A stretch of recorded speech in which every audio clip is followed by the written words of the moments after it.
saludo a Fernando Ramos, él es presidente del Consejo Marítimo Portuario de México. Muchísimas gracias, Fernando, por estar con nosotros esta mañana. Hola, Lidia, ¿cómo estamos? Buenos días. Muy buenos días. Comenzar, Fer, con esta pregunta. ¿Hay algún balance o hay resultados con la Marina al frente de los puertos en el país? Híjole, me gustaría ser positivo, pero pues desafortunadamente los resultados que vemos pues es prácticamente lo mismo que teníamos hace 2 años cuando se tomó la decisión de incorporar a la Marina los trabajos más formales de los puertos, diría.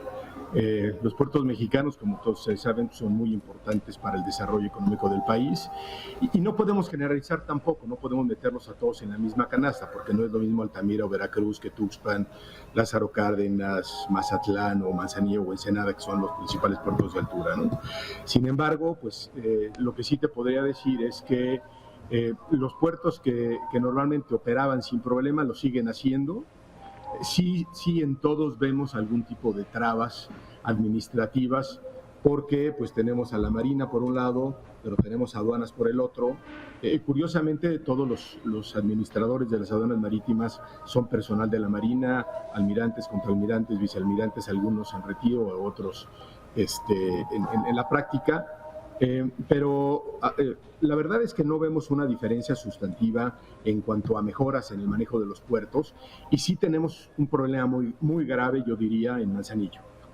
Manzanillo es el principal puerto de altura del Pacífico, ha concentrado la mayor cantidad de contenedores que se mueven en México. Todos saben, no es una noticia nueva, que el último año y medio sobre todo, pues ha sido un año en donde se han roto muchos paradigmas en materia de transporte marítimo y en donde vivimos la tormenta perfecta, ¿no? Por un lado, un incremento sustancial en el tráfico por la pandemia y por el e-commerce y porque las personas se dedicaron un poco hacia adentro de sus casas y eso trajo como consecuencia mucho movimiento de mercancías. Por el otro lado, se pusieron a un lado, digamos que se sacaron de operación buques y por otro lado se dejaron de construir contenedores. Entonces eso trajo como consecuencia un incremento brutal en las tarifas y en la saturación de los puertos. Y en este tema de la saturación, pues Manzanillo desafortunadamente pues lo ha vivido muy profundamente, sobre todo en el último año, a partir de febrero del año pasado, el último año. Y no vemos una acción del gobierno realmente tendiente a desalojar el puerto, ¿no? La Marina fue un instrumento que utilizó el presidente de la República supuestamente para combatir el tráfico de drogas, principalmente en Manzanillo. Y bueno, yo no sé si en materia de control de tráfico de drogas haya habido avances, vemos algunas noticias, pero no decomisos en los puertos, sino decomisos en otros lados, en los litorales mexicanos. Pero hablando del comercio, que es lo que a nosotros nos interesa en Comport, pues desafortunadamente vemos una situación muy catastrófica y vemos, sobre todo con preocupación, que no estamos aprovechando el momento y le voy a decir a qué me refiero. Los puertos americanos están muy saturados. Por primera vez en la historia, hoy llevar un contenedor de China a Estados Unidos cuesta entre $7 y $10,000 más que traerlo a México. Y eso está trayendo como consecuencia que muchas empresas navieras o empresas americanas de grandes volúmenes volteen a ver a México.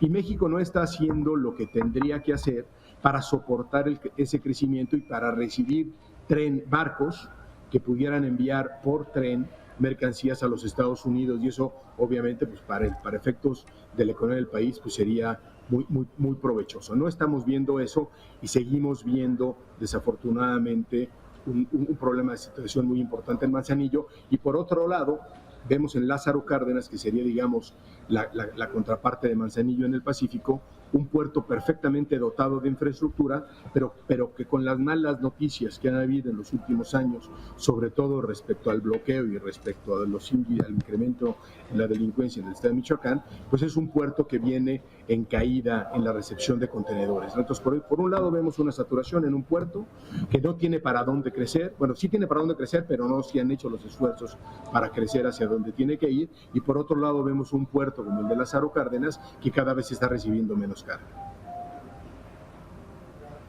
Justo eso te iba a preguntar, ¿cómo soportar este crecimiento? ¿Qué falta? Porque en algunos vemos la saturación que ya mencionabas en Manzanillo y en otros pues faltaría un poquito más de impulso para que pueda lograrse un equilibrio, ¿no? ¿O qué faltaría? Pues lo que falta, como falta en muchas otras partes del país, y estimada Lidia, es Estado de Derecho.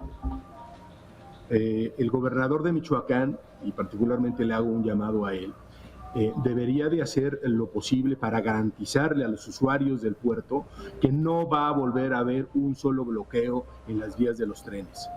La verdad es que las empresas se quedaron muy sesgadas en este tema y dejaron de ir a Lázaro Cárdenas.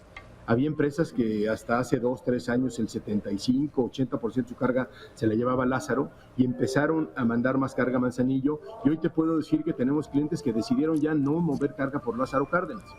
Entonces, necesitamos Estado de Derecho, necesitamos garantizar a las navieras, a los operadores, a los usuarios, a los agentes aduanales y sobre todo a las empresas que sus mercancías cuando arriban al puerto van a continuar con el flujo normal y sobre todo en el uso intensivo del ferrocarril, que es el mejor medio de transporte para manejar volúmenes importantes de carga. Y del lado de Manzanillo, pues necesitamos una reingeniería del puerto.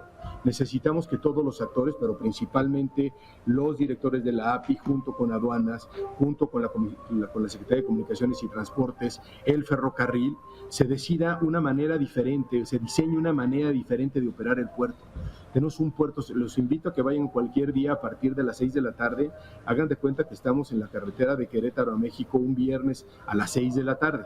Filas interminables de carga para ingresar los contenedores, 2, 3 filtros diferentes, una operación muy burocrática por parte de las terminales. Sí quiero ser enfático, los terminales y sobre todo una de las terminales ha sido un foco de atención importante por su mal servicio, y eso ha ocasionado también el tema de los retrasos, la congestión y sobre todo y de manera muy importante el incremento en los costos derivados de su propia falta de profesionalismo y de su propia falta de atención a la carga. Y ahí vemos una ausencia completa del Estado. Yo tengo muchos años pidiendo que haya un árbitro en los puertos. Las API son entidades que se dedican a administrar el puerto, y ahora con la Marina pues lo hacen con un sesgo más en temas de seguridad, pero no tenemos una sola entidad en los puertos que verdaderamente esté dedicada a promover el puerto y sobre todo a resolver los conflictos que se generan entre los diferentes actores que participamos todos los días para liberar las cargas dentro de un puerto.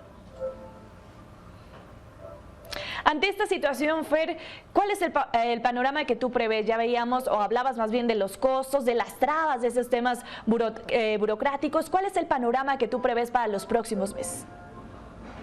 Pues mira, ahorita empezamos ya en un par de meses con el tema de la temporada alta, en junio. De hecho, se están adelantando las temporadas, las empresas se están comprando anticipadamente, están tratando de resolver este tema de que seguimos teniendo problemas de saturación de los contenedores. El tema de las tarifas, estamos viendo que se está empezando a estabilizar un poquito a la baja. Yo creo que vamos a terminar el año en niveles de tarifas de 8 o 10 mil dólares por contenedor, cuando el año pasado estaban en 15 mil dólares.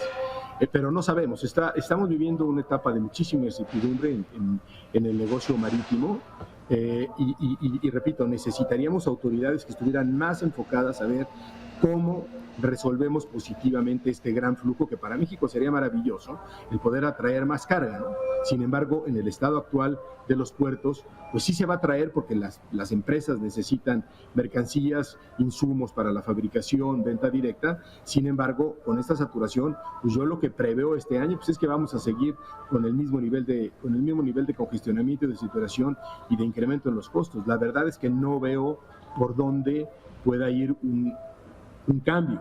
Ojalá lo pudiéramos lograr. Nosotros en Comport siempre hemos estado abiertos a dialogar con las autoridades, pero otra cosa que no ha, digamos, que beneficiado todo este proceso, Lidia, es la creación de la nueva Agencia Nacional de Aduanas. Ustedes saben que la Administración General de Aduanas desapareció como una entidad del SAT y ahora se crea esta nueva agencia que tiene el control absoluto de las aduanas, y estamos justamente en la génesis de la agencia, y pues se están acomodando un poquito las fichas ahí adentro con el tema de que es una agencia de carácter 100% administrativo, pero también administrada en cierta parte por personal de la Marina, por lo que toca a los puertos, y personal de la Defensa Nacional, por lo que toca a las fronteras, y pues eso también complica un poco el poder establecer políticas públicas claras y transparentes, ¿no? O sea, siento que el foco del gobierno es uno y el foco de la iniciativa privada y los que estamos generando negocio es otro.